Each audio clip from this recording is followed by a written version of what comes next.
L'évangile du confort, largement propagé et avidement consommé, promet une existence exempte de tribulations, une paix superficielle et des bénédictions matérielles incessantes, peignant un tableau idyllique où la foi est une clé universelle pour déverrouiller une vie facile et prospère. Mais en s'accrochant à cette chimère, ne sommes-nous pas devenus spirituellement faibles, aveugles à la véritable richesse de l'âme et, pire encore, des idolâtres du confort personnel, érigeant nos désirs éphémères en autels silencieux? L'enseignement inflexible de Charles Spurgeon, ancré dans l'Écriture, nous ramène sans ménagement à la vérité éternelle. Dieu ne nous a jamais promis une vie sans croix, mais un chemin de sanctification exigeante, d'abandon de soi radical et de confrontation constante avec les profondeurs de notre propre dépravation. Ce sentier, ardu et souvent solitaire, est le seul par lequel la véritable prospérité de l'âme peut être découverte. La frustration qui vous étreint, cette lassitude face à une foi sans substance, à des promesses creuses et à une hypocrisie rampante au sein de l'Église moderne, n'est pas un signe de faiblesse, mais un écho légitime du discernement spirituel.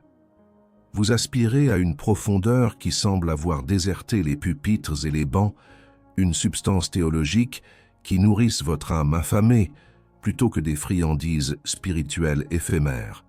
La douleur de cette superficialité, la quête incessante de bénédictions matérielles au détriment d'une communion authentique avec le divin, a érigé des murs invisibles entre l'homme et la vérité inébranlable.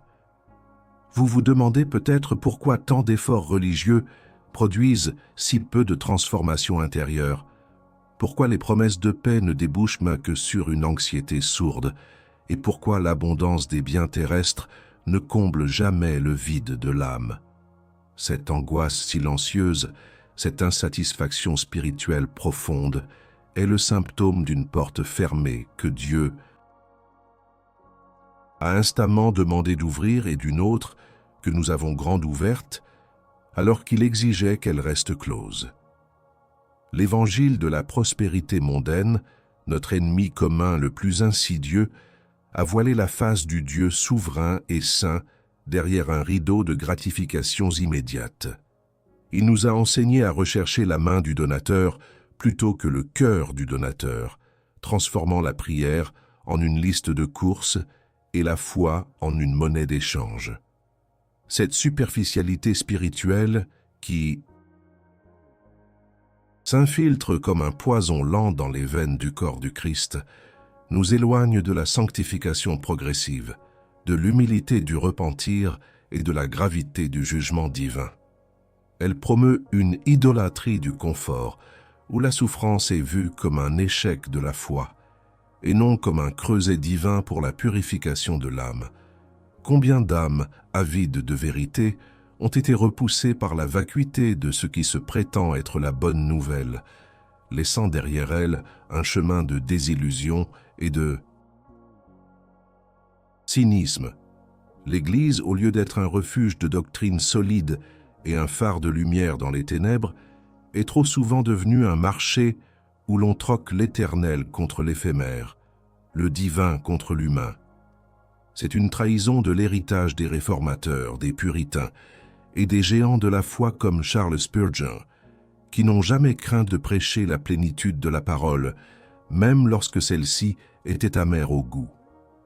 Vous êtes-vous déjà demandé si la quête incessante de bénédiction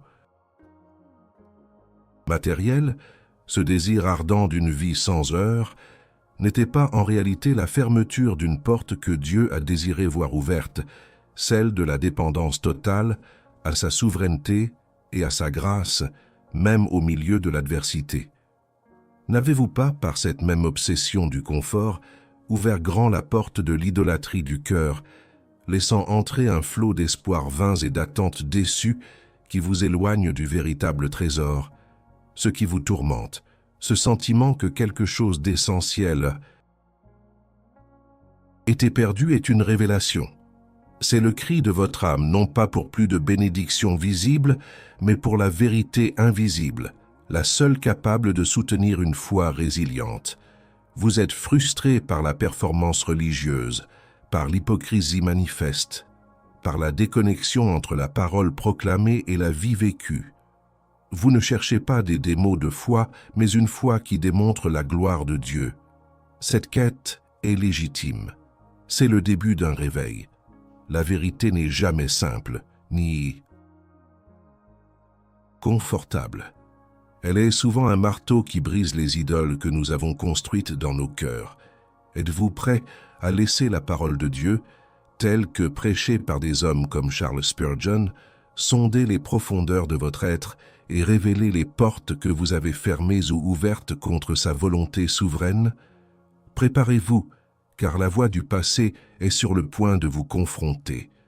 Je vous demande directement, sans détour, quelle est la vérité la plus inconfortable que vous ayez sciemment évitée dans votre marche avec Dieu, par peur de ce qu'elle impliquerait pour votre vie et vos désirs profonds? Laissez votre réponse brute, dénuée de tout artifice, dans les commentaires ci-dessous. Faites face à cette question qui viole l'âme. Le diagnostic de la vérité, la révélation. Nous vivons une époque où la richesse matérielle est trop souvent présentée comme la preuve irréfutable de la bénédiction divine, où la prospérité terrestre est devenue le baromètre de la spiritualité.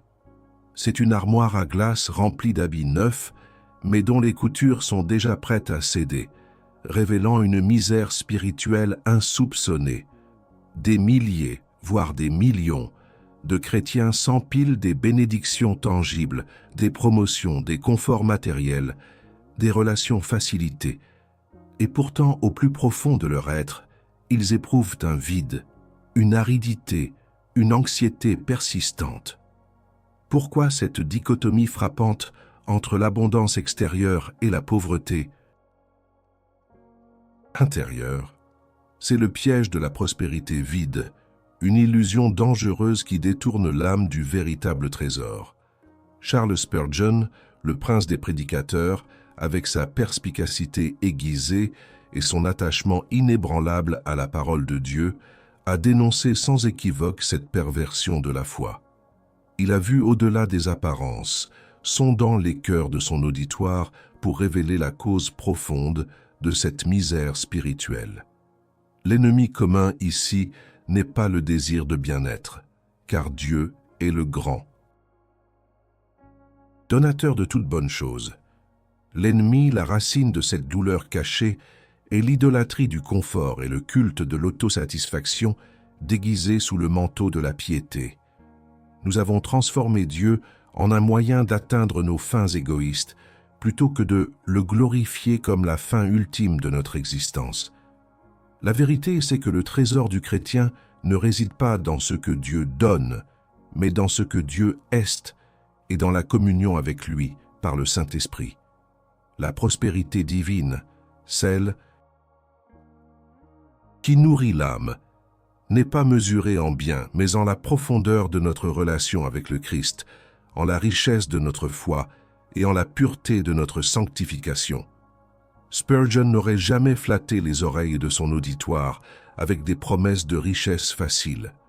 Au contraire, il a martelé la vérité de la souveraineté de Dieu, insistant sur le fait que le chemin vers la véritable richesse spirituelle passe souvent par la vallée de l'ombre de la mort, par le creuset de l'épreuve, par la renonciation à soi et par l'étreinte de la croix. Il comprenait que la tentation de fermer la porte à la souffrance purificatrice, de se barricader dans un confort illusoire, était une tentation de fermer la porte que Dieu demandait d'ouvrir, celle de l'abandon total à sa volonté souveraine, même quand elle est douloureuse. Inversement, en ouvrant toutes grandes les portes à un évangile de la gratification instantanée, nous fermons la porte à la patience, à la persévérance et à la formation du caractère de Christ. Le diagnostic est clair. Cette lutte personnelle contre l'anxiété, Cette frustration face à l'absence de paix véritable, cette soif inassouvie malgré l'abondance, n'est pas principalement un problème psychologique, mais un symptôme profond d'un problème théologique. C'est l'incrédulité voilée, l'idolâtrie du cœur qui a substitué le Dieu vivant par ses dons. Charles Spurgeon diagnostiquerait que beaucoup cherchent la victoire sur leurs maux là où ils devraient chercher un repentir sincère, une reconnaissance de leur propre dépravation et une soumission inconditionnelle à la volonté du Père.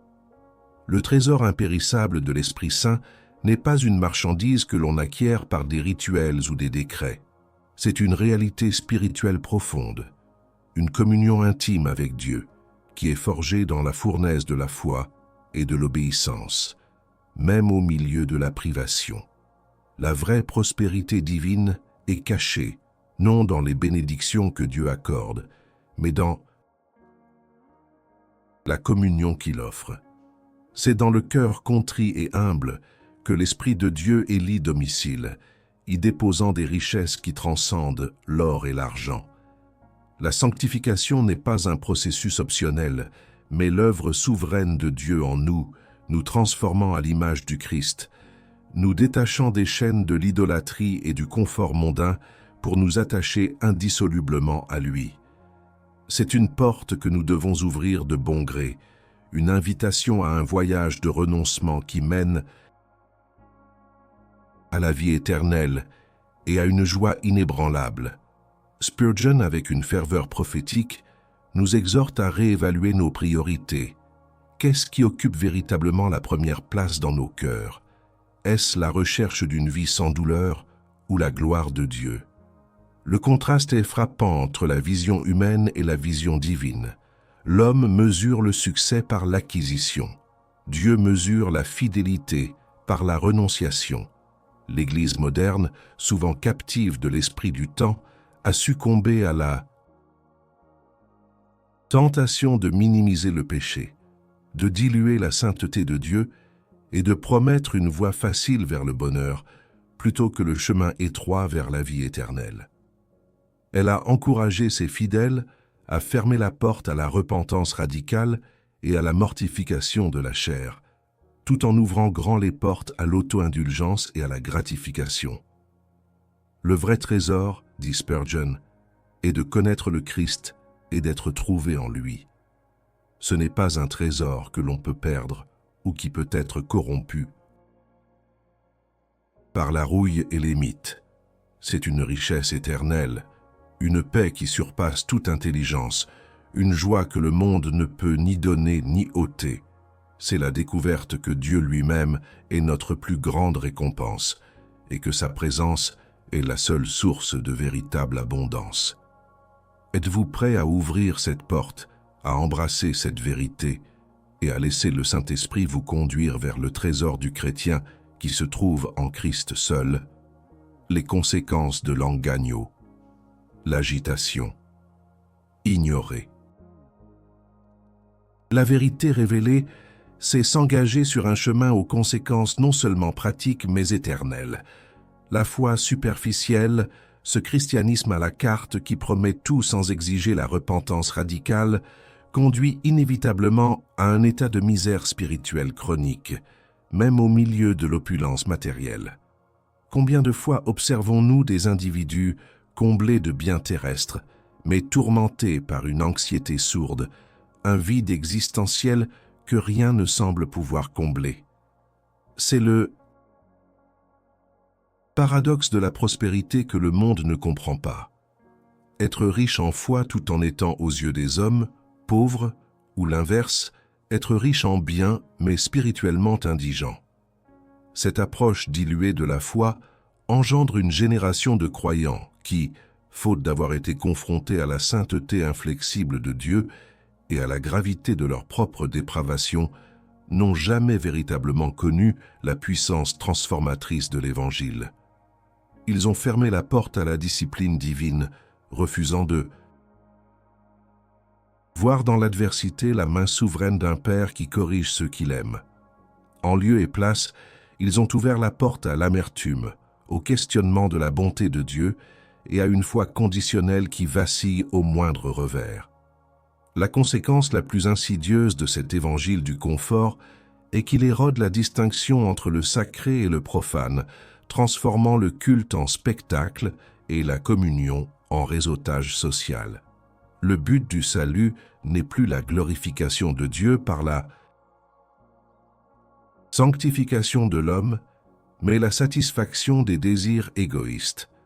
Avez-vous déjà permis à la peur de manquer, à la crainte du jugement des autres, ou au simple désir d'une vie facile de vous empêcher de fermer des portes que Dieu vous a clairement demandé de clore?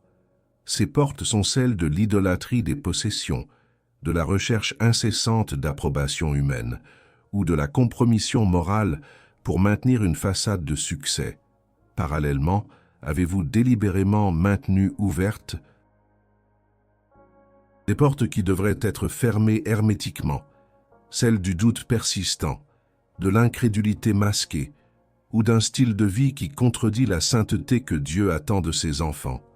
Charles Spurgeon, avec son éloquence sans pareille, aurait averti que l'Église qui s'adapte au monde plutôt que de le transformer récolte l'indifférence spirituelle et le jugement silencieux de Dieu.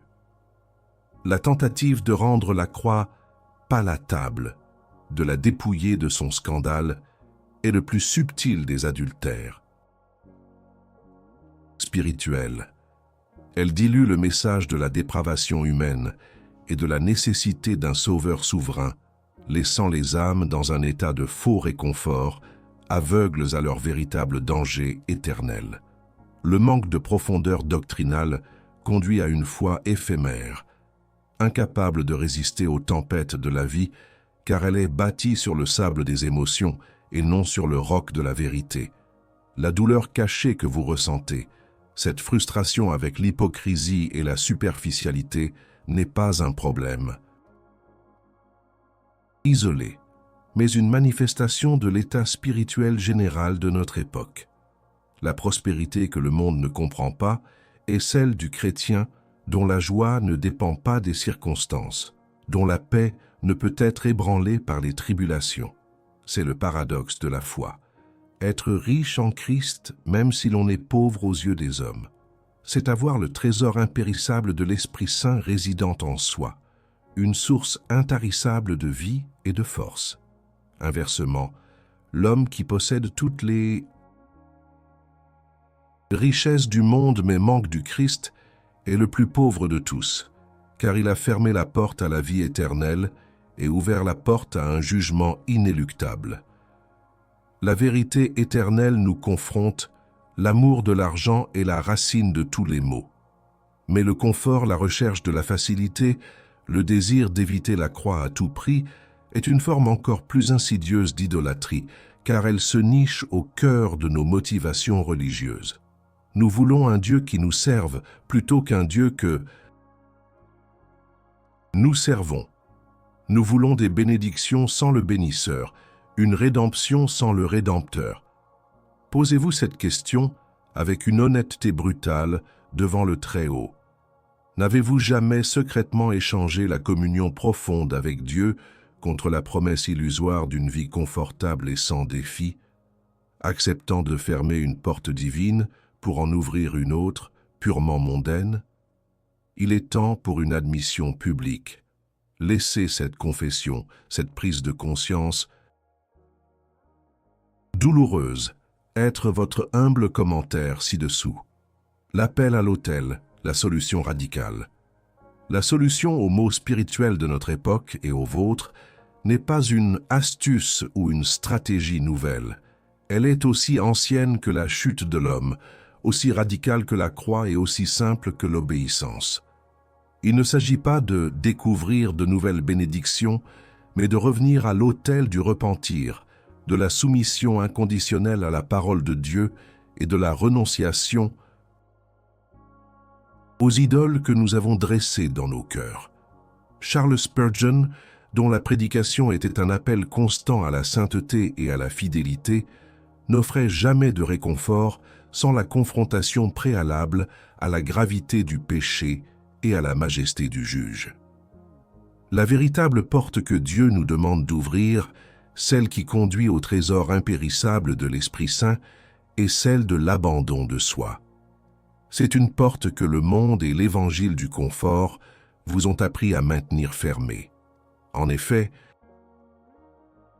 comment la richesse de la grâce divine peut-elle inonder une âme déjà remplie de ses propres désirs et de ses propres plans? L'appel à l'autel n'est pas un appel à un service hebdomadaire, mais à une mort quotidienne à soi-même. C'est l'appel à crucifier la chair avec ses passions et ses désirs, à renoncer à cette quête incessante de notre propre bonheur pour embrasser la quête de la gloire de Dieu. La solution n'est jamais le confort, mais la sanctification, ce processus divin qui nous rend saints, purifiés et conformes à l'image du Christ. Spurgeon a découvert que la richesse de l'âme surpasse infiniment la libération financière, non pas en recherchant des gains matériels, mais en puisant directement dans la source de toute vie, Jésus-Christ. Il a compris que le véritable trésor est l'Esprit Saint lui-même, résidant dans le cœur du croyant, le consolant, le guidant, le sanctifiant. Cette révélation n'est pas une expérience ponctuelle, mais une marche continue de dépendance et d'obéissance.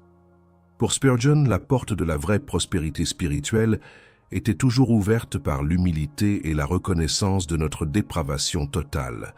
L'Église moderne, trop souvent préoccupée par la pertinence culturelle et la croissance numérique, cherche la pertinence et le succès en essayant de rendre le christianisme attrayant. Mais en diluant le message de la croix, elle récolte la superficialité et le jugement. La Theologia de A.W. Tozer, en harmonie avec Spurgeon, avertissait que tenter de rendre la croix plus palatable est un adultère spirituel subtil qui éloigne les âmes du Dieu saint et juste.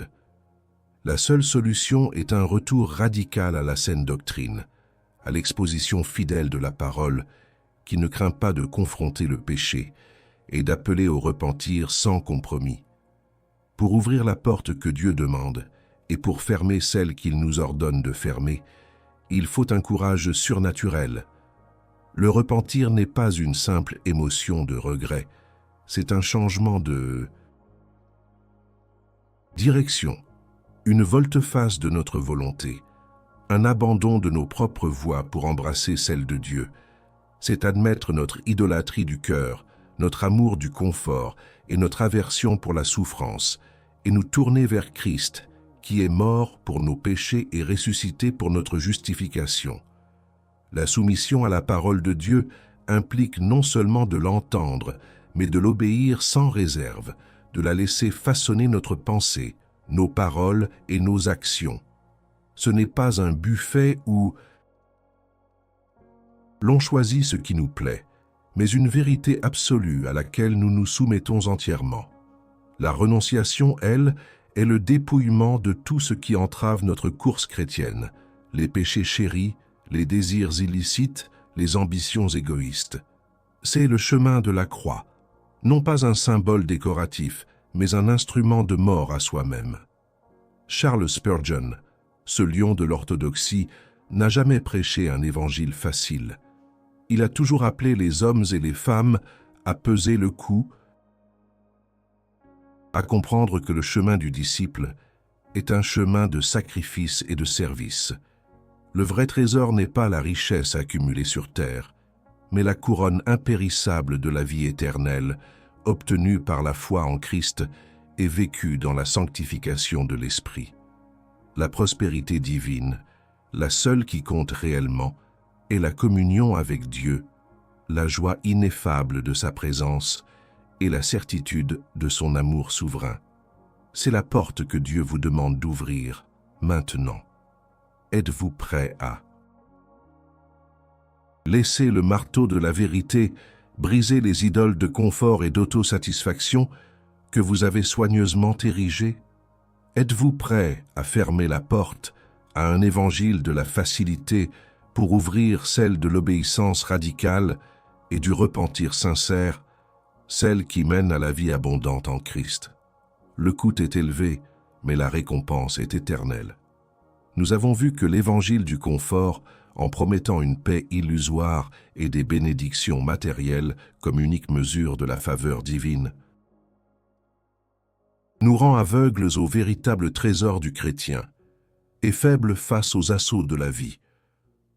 Cette superficialité spirituelle, exacerbée par l'idolâtrie du confort, nous incite à fermer les portes que Dieu nous exhorte à ouvrir, celles de la dépendance totale, de la sanctification exigeante, de la repentance radicale, tout en ouvrant grand celle de l'autosatisfaction et de l'incrédulité voilée. L'enseignement inébranlable de Charles Spurgeon, ancré dans les vérités immuables de l'Écriture, nous ramène à la réalité implacable. Dieu ne cherche pas notre confort immédiat, mais notre sainteté éternelle, et ce chemin passe inévitablement par la croix. La véritable prospérité divine n'est pas une question de possession, mais de transformation. Ce n'est pas l'accumulation de biens terrestres, mais l'approfondissement de la communion avec le Saint-Esprit. Comme le disait Charles Spurgeon avec sa sagesse incisive, « Si Christ n'est pas tout pour toi, il n'est rien pour toi. » Cette déclaration percutante résume l'essence de notre discussion. Soit nous embrassons Christ comme notre trésor suprême, renonçant à toutes les idoles subtiles que nous avons placées sur son trône, soit nous risquons de nous retrouver avec un christianisme creux, dépourvu de puissance et de paix véritable. La vérité est un miroir qui révèle la profondeur de notre âme, non pas pour nous condamner, mais pour nous appeler à un repentir sincère et à une restauration complète.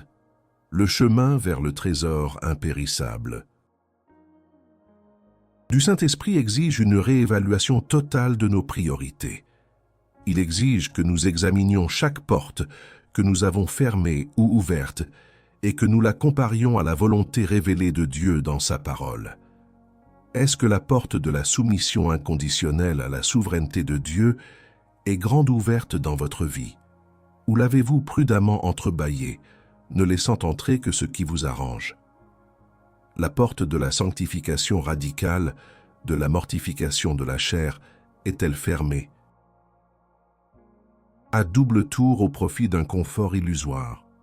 Le rôle de ce canal est d'être une sentinelle, une voix qui, à la manière de Spurgeon, Tozer ou Lewis, ose confronter les illusions du présent avec les vérités éternelles du passé. Nous ne sommes pas ici pour vous offrir des démos de foi superficielles ou des promesses éphémères de bien-être. Nous sommes ici pour vous offrir l'alimentation solide de la doctrine classique, pour vous aider à discerner la vérité au milieu du bruit assourdissant de notre monde, et pour vous équiper afin de construire une foi résiliente, ancrée dans la roche de Christ. Cette vérité, aussi exigeante soit-elle, est la seule qui libère véritablement. Elle libère du poids de l'anxiété de la performance, de la déception des attentes mondaines et du vide d'une spiritualité sans substance. Elle ouvre la voie à une joie ineffable, à une paix profonde et à une assurance éternelle qui ne dépend pas de ce que vous possédez ou de ce que vous faites, mais de qui vous possédez en Christ. Je vous invite non pas à un acte passif, mais à une déclaration publique de courage et d'affirmation. Si vous avez trouvé dans ce message un écho de la vérité que votre âme cherchait, si vous êtes prêt à embrasser la voie radicale de la sanctification et de la soumission, alors manifestez votre engagement. Aimez cette vidéo. Commentez ci-dessous en partageant votre histoire personnelle, ce que vous avez appris et comment cette confrontation à la vérité résonne en vous. Ce n'est pas juste un like ou un commentaire. C'est un acte de courage, une affirmation de votre désir de suivre le Christ sans compromis. C'est un défi. Aurez-vous la force d'y répondre? Rejoignez la communauté de ceux qui ont soif de profondeur. Après avoir confronté les illusions du confort et la trahison de l'évangile mondain, Après avoir sondé les profondeurs de l'idolâtrie du cœur et l'appel radical de Spurgeon à la sanctification, il est impératif de s'attarder un instant sur l'impact durable de ces vérités sur l'âme humaine et sur l'Église. Ce n'est pas un appel à un perfectionnisme stérile, mais à une progression authentique, à une vie de foi qui respire la cohérence et la dépendance divine. La véritable prospérité, nous l'avons affirmé, se trouve dans la communion avec Dieu, un trésor impérissable que ni la rouille ni les mythes ne peuvent détruire. Mais comment maintenir cette porte de communion ouverte face aux pressions incessantes du monde et aux subtiles séductions de notre propre chair? La réponse réside dans la persévérance. Le chemin de la sanctification n'est pas un sprint, mais un marathon. Il exige une vigilance constante, un auto-examen régulier et une dépendance renouvelée à l'Esprit Saint. C'est une bataille quotidienne contre le vieil homme, une mortification des désirs charnels qui cherchent constamment à refermer la porte de l'obéissance et à ouvrir celle de l'auto-indulgence. Charles Spurgeon, avec son expérience pastorale profonde, savait que la foi authentique n'est pas une émotion passagère, mais une conviction enracinée qui se manifeste par une vie transformée. Il nous enseigne que le véritable disciple ne cherche pas seulement à échapper au jugement, mais à glorifier le juge. Le contraste entre la superficialité et la profondeur n'est pas une simple préférence esthétique, c'est une question de vie et de mort éternelle. Une Église qui cède aux caprices de la culture, qui évite de prêcher la plénitude de la parole de Dieu, y compris les doctrines difficiles de la souveraineté, du jugement et de la dépravation humaine, non seulement prive ses membres du véritable trésor, mais les laisse vulnérables au vent de toute doctrine. C'est une trahison de la confiance que le Christ a placée en son corps. Ainsi, l'appel à fermer les portes de l'idolâtrie et à ouvrir celles de la sanctification est un appel continu, un murmure persistant de l'Esprit qui nous exhorte à mourir à nous-mêmes pour vivre en Christ. C'est un rappel que la foi n'est pas une assurance contre les difficultés, mais une ancre qui nous maintient fermes au milieu d'elles. La frustration que vous avez ressentie, cette soif de vérité que vous portez en vous, est un don précieux, un signe que Dieu œuvre dans votre cœur, vous appelant à une foi plus profonde, plus réelle, plus coûteuse, mais infiniment plus gratifiante. Ne vous laissez pas décourager par la solitude de ce chemin. La lignée des saints, des réformateurs, des puritains et des géants, comme Spurgeon, a parcouru cette même voie. Ils ont confronté les mêmes compromis, les mêmes tentations, et ils ont découvert que la fidélité de Dieu est plus grande que toutes nos faiblesses. Le véritable trésor n'est pas une récompense lointaine, c'est la présence du Dieu souverain ici et maintenant, vous transformant et vous soutenant par son esprit.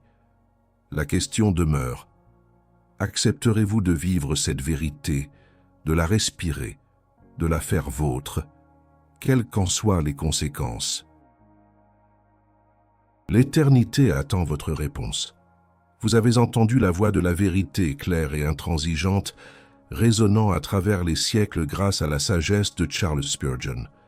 Ce n'est pas un message pour les âmes confortables, mais pour celles qui, fatiguées de la superficialité, aspirent à une profondeur qui transforme. Si ce discours a remué votre âme, si vous reconnaissez le poids de la vérité ici exposée, il est temps d'agir. Ne laissez pas cette semence de conviction tomber sur une terre aride et restez sans fruit. Rejoignez cette communauté grandissante de chercheurs de vérité. Abonnez-vous à notre chaîne pour ne manquer aucune des confrontations salutaires que nous vous proposons. Activez la cloche de notification pour être le premier à recevoir l'appel de la sentinelle. Mais surtout, engagez-vous activement. Nous avons confronté les portes que Dieu demande d'ouvrir et celles qu'il ordonne de fermer. Quelle porte, dans votre propre vie, êtes-vous prêt à ouvrir ou à fermer? Aujourd'hui, à la lumière de la souveraineté de Dieu et de la nécessité de la sanctification, partagez votre histoire, vos luttes, vos révélations, dans la section des commentaires ci-dessous. Votre témoignage n'est pas juste un message, il est une lumière pour d'autres, une encre pour ceux qui se sentent isolés dans leur quête de profondeur. Dites-nous, avec honnêteté brute, qu'avez-vous appris de ce message de Spurgeon? Comment cela résonne-t-il avec la frustration que vous avez pu ressentir face à une foi superficielle? Aimez cette vidéo si elle a confronté votre cœur et nourri votre esprit. Votre engagement est le reflet de votre soif de vérité et de votre courage à ne pas vous contenter de moins que la plénitude de l'Évangile. Ne restez pas silencieux. Le temps du réveil est venu.